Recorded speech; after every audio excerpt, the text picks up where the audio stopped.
Welcome to today's TLC.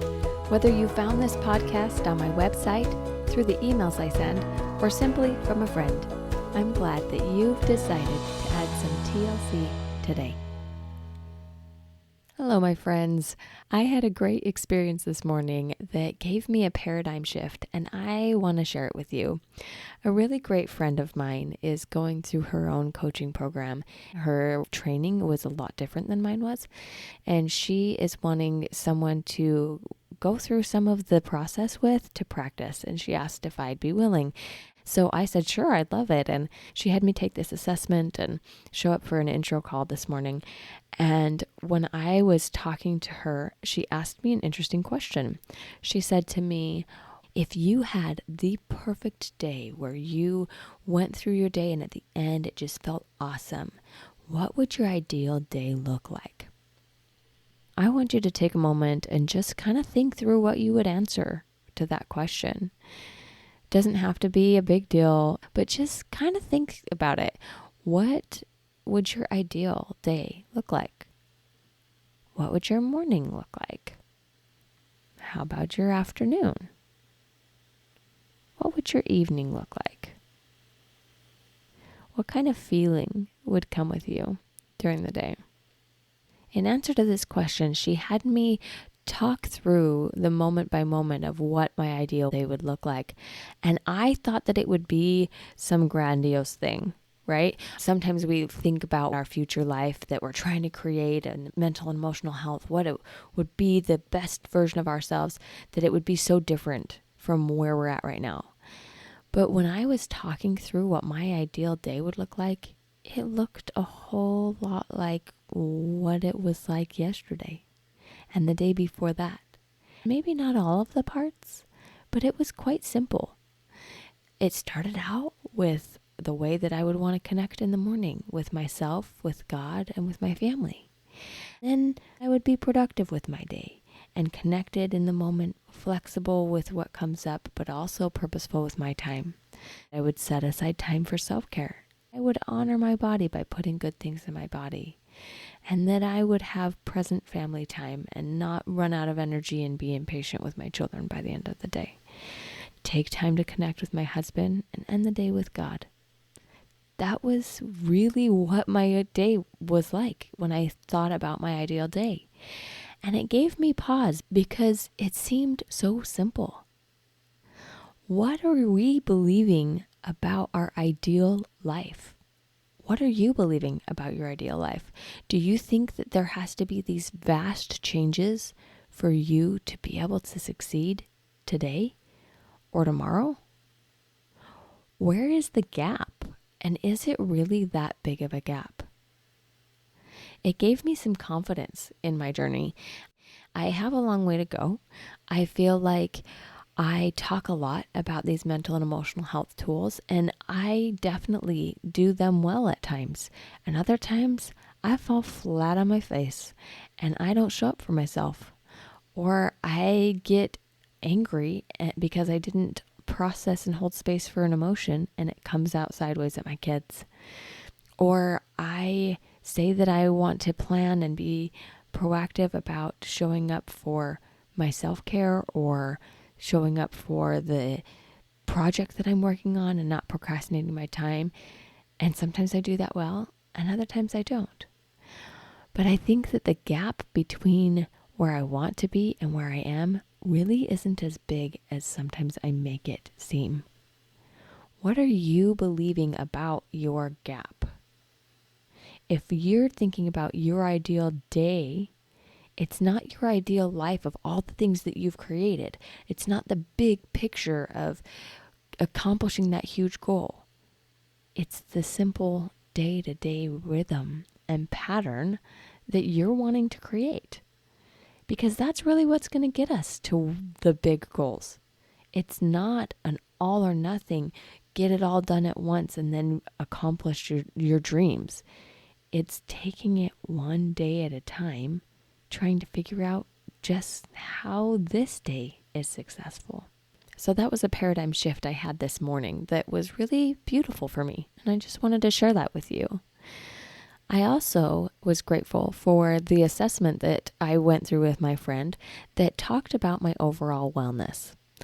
It gave me a questionnaire with different areas of my life that checked in to see how I'm taking care of myself. And part of it was self-care and part of it was mental, and there were different aspects of it. But one of the things that it helped me see were some of the things that I value that I'm not putting as a priority. And my brain wants to freak out about some of those. I don't have the time to go and get a physical, or I'm already eating very healthy. Why do I feel like I need to clean up some of my snacking habits? There definitely is drama that's easily accessible anytime you think about that gap, right? But I was grateful for the way that I treated myself this morning, because as these different gaps came to mind, as the different areas that I want to grow came to mind, I was grateful that I had practiced empathy and compassion for the journey, because I actually didn't find myself shaming myself. It was a beautiful thing, and this is what I'm grateful for in Life After Therapy. When you practice self-awareness with self-compassion, it doesn't have to be so overwhelming. It doesn't have to be such a heavy burden. I want to invite you to see if that's what you're doing with your life. That when you think about where you want to grow and what you want to do, can it be exciting? Can it be just enlightening without feeling like you have to defend yourself or feel like you have to feel bad that you're not at that place yet? Hey friend, you're not perfect yet. It's totally fine. It's totally normal. And it helps the rest of us recognize that we're okay too, because we all are working on so many things. That's part of the journey. We've been through some hard things with therapy, and now we're wanting to work. That's what helped us show up in life. We have our eyes open now, and we get to figure out where we want to go next. So I wanted to share some of those insights I had this morning, recognizing that my ideal day might not look so different from what I'm already experiencing.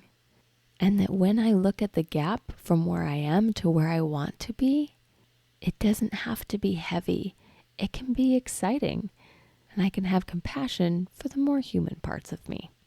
I did an episode about self-confidence versus confidence. And I think that this is a beautiful place to apply that truth. That if you have that self-confidence, that you'll be kind to yourself, even when you fail. You can try new things because you're valuable no matter what that journey looks like. That self-confidence will help you have compassion. Maybe that's somewhere you could dig.